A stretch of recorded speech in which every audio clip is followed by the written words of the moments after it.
All right. Thank you everybody for being here. We're going to go ahead and get started right on time. If you haven't already, make sure you have a notebook and something to write with. And if your bandwidth allows, I ask that you enable your cameras just so it feels a little more like normal and we're in person. Welcome to the Listening Leader Spotlight Snippet. This is just a brief taste of a series that is launching next month, all about building staff satisfaction and engagement by improving our leadership skills. So something that is being added to the chat right now is a link to a toolkit that we will be referencing. It will ask you to make a copy. But once you do, that copy is yours. You can type in it as you wish, and you will have access to it moving forward. So my name is Ashford. It's nice to see a familiar face. I'm the Director of Education Opportunity. My email is on the screen and will be dropped in the chat as well. So please feel free to reach out to me if you have further questions about this snippet or would like to learn more about the series launching next month. A couple of norms, please do stay muted just to prevent any background noise. Unless you'd like to share, feel free to unmute. Enable your camera if your Wi-Fi allows, especially when we go into those breakout rooms toward the end of our time together. And I just ask that you actively engage and have fun. So you'll see a few icons on different slides indicating how you'll participate. If you see the piece of paper and pencil, that means we're jotting something in our notebook. If you see the little speech bubbles, that means we're typing into the chat. And if you see those three little guys in the suits, that means we're headed into breakout rooms to talk with one another. So our outcomes are here. We will, 1, identify characteristics of a listening leader, and 2, develop listening leader language and strategies, all in 30 minutes. So let's get started. I'd like to ground us with this quote: "Courage is what it takes to stand up and speak. Courage is also what it takes to sit down and listen," by Winston Churchill. So often as leaders, we learn how to present, we learn how to influence, we learn how to share information, but how often have we learned how to truly listen? So our first characteristic of a listening leader is to seek first to understand, then to be understood. And this comes from The 7 Habits of Highly Effective People, a book I definitely recommend if you're looking for something to read. So let's talk about, we're going to do a quick reflection exercise to practice this, and then we will debrief. So take out those notebooks, and I want you to think back to the last difficult conversation that you had with a colleague, okay? And just write down your reflections. What do you remember? I want you to think about what message or messages were you trying to convey to the other person, and how did you say it? So take a few moments to jot that down.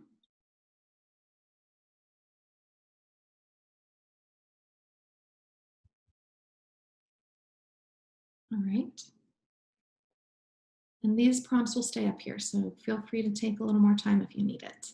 Now I want you to jot what message was the other person trying to convey to you, and how did they say it?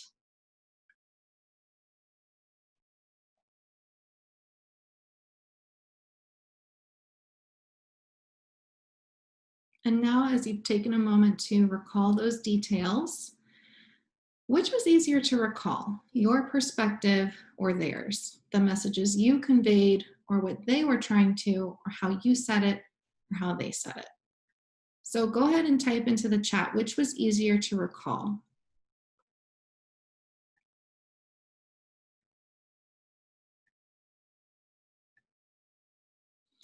Gabrielle says her own.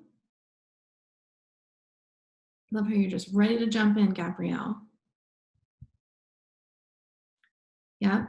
So I appreciate that everyone's being honest and vulnerable, and I can definitely relate. It is human nature to advocate for our own perspectives. It's almost out of survival, that flight or fight instinct.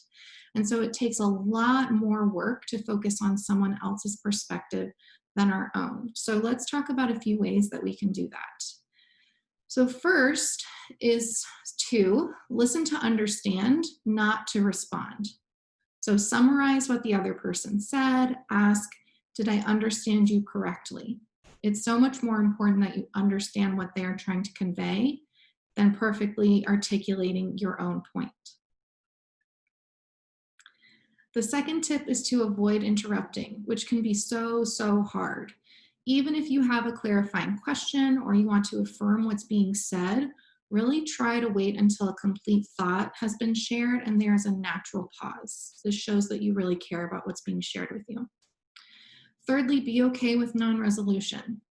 Learn the phrase, okay, let's come back to this, or I want a day to think on this because it's really important to me.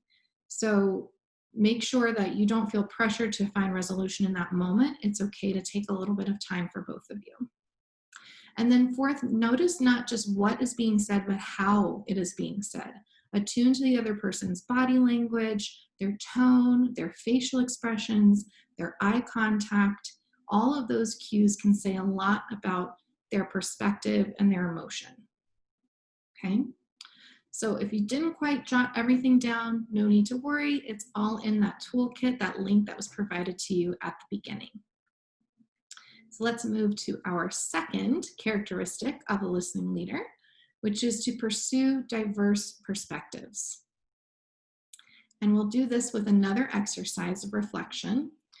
So let's take a quick audit, and in your notebook, think about your typical workday, okay? And make a list of the people that you spend most of your time interacting with. So who are those people you're in meetings with constantly, that you are having quick conversations that you're checking with on a typical workday? And then just make a quick note of that person's positional power or role, their gender, their race, their age, some of those key attributes, those identifying attributes. So I'll give you a moment to just make that list, take that audit.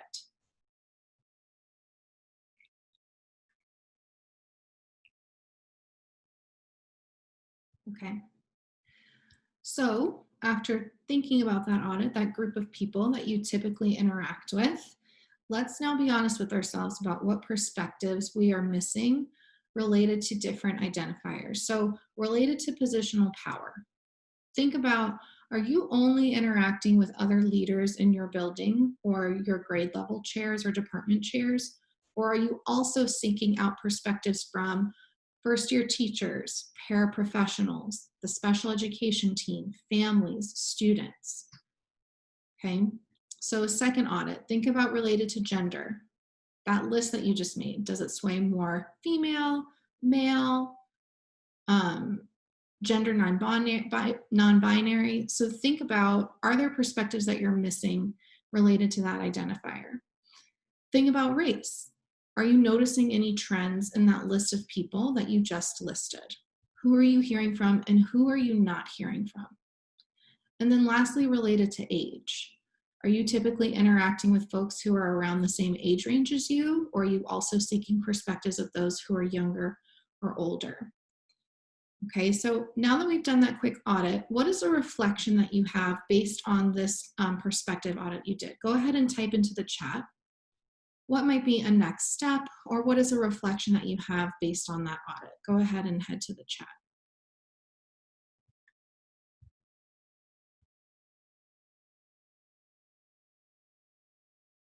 Oh, and I see what you saw earlier, Patricia. That passion always stands over reason. Yes, it is so easy to let our passion take over when we are having these more difficult conversations. So what reflections do you have from this audit we just took? Maybe perspectives you need to hear more from, someone that you want to reach out to, or a stakeholder group you need to hear from. No need to be shy.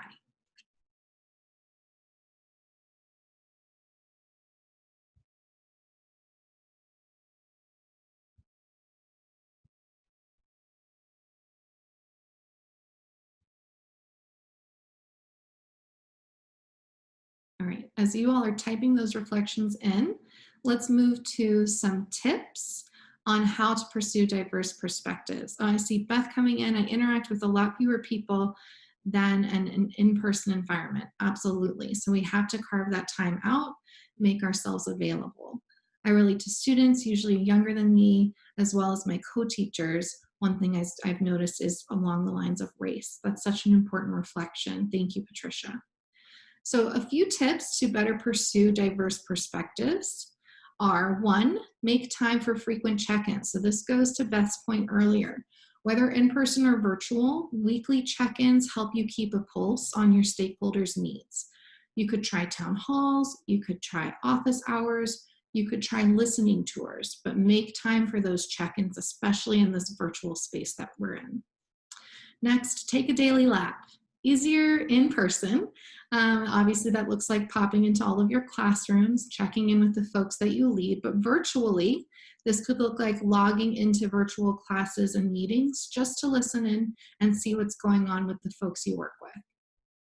And then thirdly, expand your view of your stakeholders, not just your peers, not just your teacher leaders, but your first year teachers, your students' families, and not just the ones that show up to PTA meetings, those others that might be a little harder to reach, your students, your custodial staff, etc. So let's move to our third of 4 characteristics of a listening leader. And the third is prioritize internal reflection. So we are going to take a little quiz. The link to this quiz is being dropped in the chat and is also in that toolkit if you'd rather navigate from there. But we are going to take a quiz from Mind Tools called How Good Are Your Listening Skills? There are 14 statements. You will evaluate each statement as you currently are, not how you wish to be or how you think you should be. And once you've finished, you'll click Calculate My Total to add up your score. Once you do that, you can click the little X in the top right corner or the no thanks, close this window. You know, they're always trying to pop up and try to get you to sign up for something. You can X out that way and then review your results by scrolling down to the page. All right, so now I'm going to be quiet. I'm going to give you 5 minutes for this quiz and reflection. And once you're done, I want you to think what surprised you, what was confirmed for you, and how might you act on this information. We'll be sharing those reflections in the chat.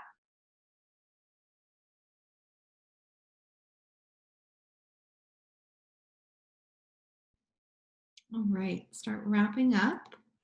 So I see in the chat, Patricia confirms a lot of things she already knew about herself. That's excellent. That means you have great self-awareness, which is another key leadership skill, and identified some areas for improvement.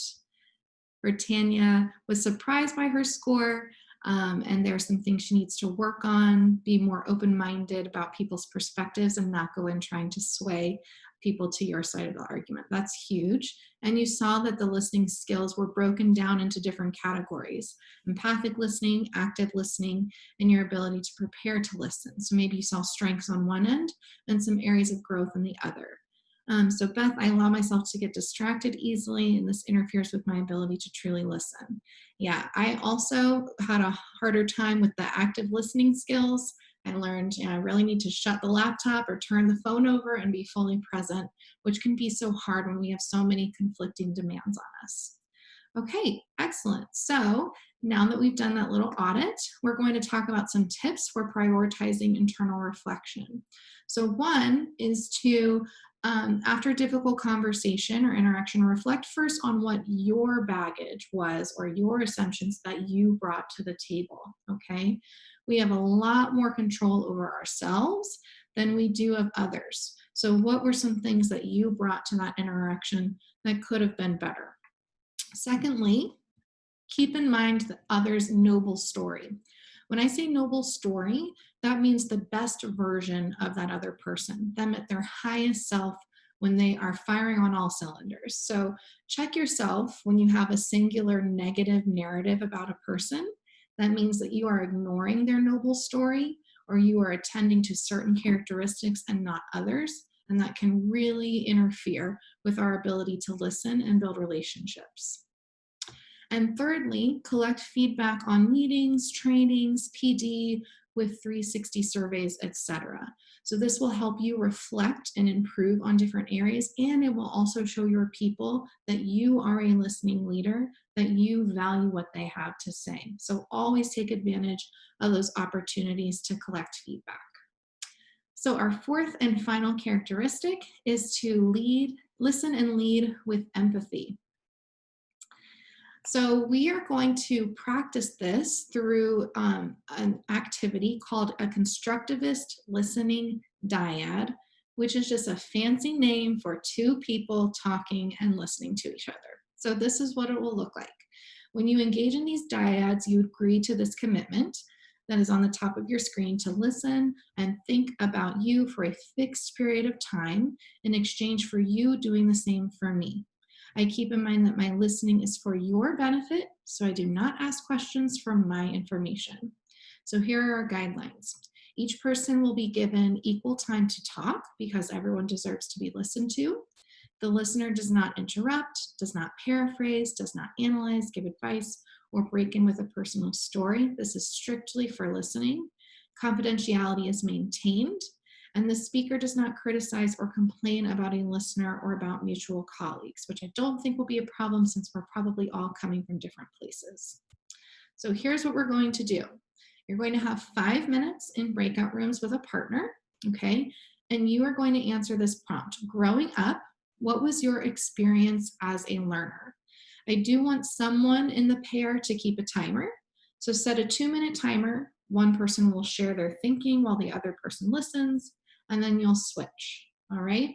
So these guidelines and instructions are also in that toolkit if you need a reminder. But Victoria is going to send us into our breakout rooms with a partner, and we will give a broadcast message when it's time to switch, but do keep an eye on the timer. All right, I'll see you back here in about 5 minutes.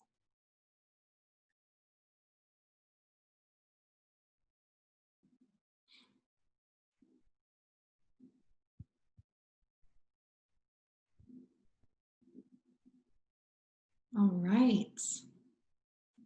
I think we are all back. Yep, that's everybody. Awesome. I hope you enjoyed a little bit of time. I know I've been doing a ton of the talking and not listening, so that's poor modeling, but 30 minutes flies by. So I would love to hear your reflections. You can type these into the chat. What came up for you using this structure, or what worked for you? What was difficult for you? What purpose do you think an activity like this might serve, or when could it be used? Reflect on any of those questions and go ahead and type your thinking into the chat. How did this resonate with you? What went well? What was challenging? So let's see.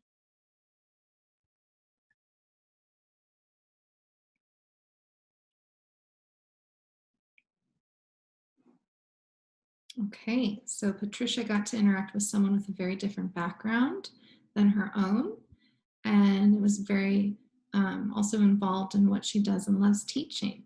Yeah, so quick 5 minutes can really connect you with someone you've never met before. So this could be valuable with staff who are just getting to know each other.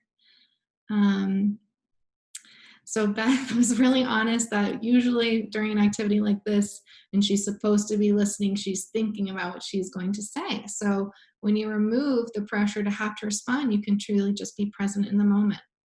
Show that each person's experience is unique, and what's typical for one wouldn't be for another. Absolutely. All right, well, I'm glad that we have those reflections coming out of this activity. Oh, I see something from Gabrielle. What came up for me using the structure was the initial guidelines stated previously, allowing me to pay attention. Good. Yeah, so setting that really clear structure for an activity for this is helpful. And the instructions for this are in your toolkit if you're interested in using it in the future. So those are our 4 listening leader characteristics. Coming soon, as I mentioned at the beginning of our time together, is the Listening Leader series.